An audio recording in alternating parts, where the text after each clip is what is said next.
जेव्हा तुम्ही बोलता की ह्यांची सभा शेवटची कधी होणार आहे काय माहिती, ज्या माणसाला शरद पवार कधी जातात ह्यांची चिंता पडली आहे त्याच्या कार्यकर्त्यांनी तसंच वागावं ना. शरद पवारांचं नाव वापरू नका आमचं म्हणणं होतं, सुप्रीम कोर्टाने ऐकलं.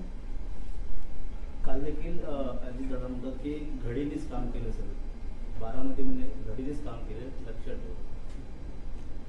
नाही, मग शरद पवारांनी काहीच केलं नाही ना. शरद पवार काहीच करू शकले नाहीत. सगळं केलं ते त्यांनीच केलं. शरद पवार कुठे काय करू शकलेत.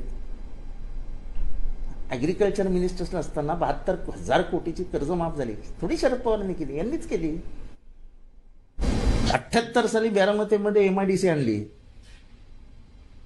तेव्हा चड्डीत फिरत होते, तेव्हा ह्यांनीच आणली ती MIDC. डायनामिक्स असे वेगवेगळे इंटरनॅशनल ब्रँड, फेरोरशर, ह्या ब्रँड कोणी आणल्या. इथे एवढा CSR फंड जातो, कोणामुळे जातो. सगळं ह्यांच्यामुळेच. हे आहेत म्हणून बारामती आहेत. तो मारुतीने ते असं बोटावर उचललेलं ना, तो काय कुठला तरी पर्वत, तसं यांनी बारामती बोटावर ठेवलंय. त्याच्यामुळे काय सगळं ते जे काय केलं ते त्यांनीच केलं. शरद पवार काय, त्यांची उंची काय काय. अजित पवार हे मुख्यमंत्री आहे, त्याला सोडवण्यासाठी कोण अजित पवारांनी स्वतःच्याच पायावर पुराण करून घेतली. असं आहे की माझं म्हणणं असं आहे की अजित पवार हा भोळा माणूस आहे. बोलून गेला की मुक्कातल्या आरोपीला मी सोडवलं, पण मुक्कातला आरोपी सुटू शकतो हे माझ्यासाठी आश्चर्य. म्हणजे हे पोलिसांवर उठवलेलं बोट आहे. मकोका लावताना मोठी फाईल तयार होते, त्याला खूप मान्यता घ्याव्या लागतात, तेव्हा कुठे मकोकाची फाईल तयार होते. आणि ते स्वतः सांगतात मी सोडवलं त्याला. म्हणजे क्रिमिनलायझेशन ऑफ पॉलिटिक्स, राजकारणाचं गुन्हेगारीकरण, याच्यात येतच ना ते सगळं. आणि एवढा भोळा, म्हणजे तो भोळा आहे म्हणूनच तो एवढा बोलून गेला पटकन. हे अजितदादांची कबुली हे त्यांच्या स्वभावाचं दर्शन आहे, आणि त्या दर्शनामुळेच ते म्हणजे त्या स्वभावामुळेच ते फसले. खरं त्यांना बोलायचं असतं वेगळं आणि बोलतात वेगळं. मला नाही वाटत की त्यांच्या मनात होतं की शरद पवार कधी म्हणणार ते सांगा. बोलून गेले, तर अर्थ हाच निघाला. आणि त्यांचे अनुयायी उगाच कारण नसताना माझ्या मागे लागतात. माझ्या मागे लागायला मला वेळ नाही तुम्हाला उत्तर द्यायला. असे हवा येऊ दे सांगितलेलं मी त्यांना पहिलंच हवा येऊ दे. आता त्यांनी त्याच्यात सांगितलं 25,000 इन्कम टॅक्स माफ झाला. 25,000 असा इन्कम टॅक्स माफ होतो. महाराष्ट्राच्या देशाच्या दृष्टीने मोठी गोष्ट आहे. 25,000 कोटीचा इन्कम टॅक्स माफ होतो. कोणालाही म्हणजे सर्वसामान्य माणसालाही आश्चर्य वाटेल. आम्हाला एक काहीतरी चुकवलं की लगेच इन्कम टॅक्सची नोटीस येते. हजर व्हा, उत्तर द्या, CA ला पाठवा.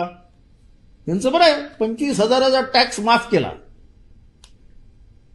आता भोळा माणूस आहे, बोलून गेला, 25,000 टॅक्स माफ झाला. पण महाराष्ट्राला माहिती मिळाली की कसा तत्परतेने हे कारभार करतात, किती कर्तव्यनिष्ठ खासदार आहेत, आपल्या सत्ताधारी पक्ष आहे. आणि उगाच उल्हासनगरला येऊन ठाण्यात गुन्हेगारी वाढली आहे. ठाण्यात मला नाही वाटत मुख्यमंत्र्यांनी कुठला मकोकाचा आरोपी सोडलाय. ठीक आहे, मुख्यमंत्र्यांचं आमचं वैचारिक वैर आहे, पण मुख्यमंत्री असे कधी वागताना बोलताना मला नाही दिसले की माझा 25,000 कोटी रुपयाचा टॅक्स माफ झालाय, माझं हे झालंय, माझं ते झालंय. आणि तो पण एकदम हसत हसत आता परत मला करायला लावू नका. अरे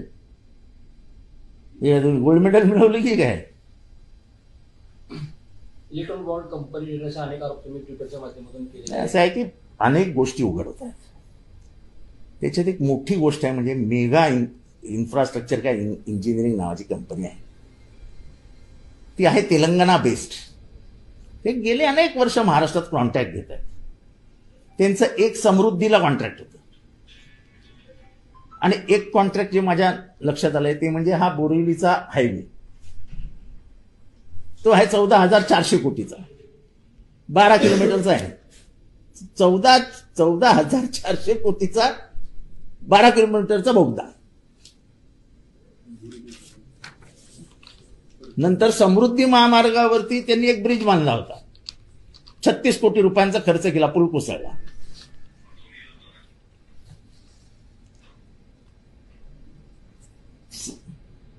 समृद्धी मार्गावरती 31 किलोमीटरचा रस्ता, टेंडर 1565 कोटी रुपये, म्हणजे त्यामुळे 1 किलोमीटरचा खर्च येतो 50 कोटी.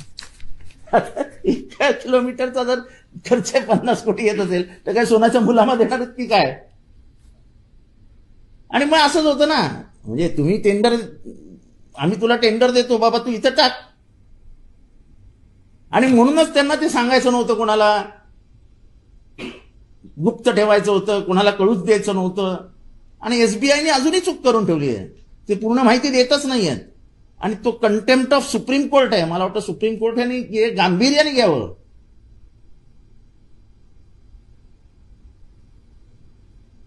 असं तुम्ही सुप्रीम कोर्टाने सांगूनही ऐकणार नसाल तर देशात मग कुठलं न्यायालय आहे? ते सर्वोच्च न्यायालय, ज्यांच्याकडनं आशा असते.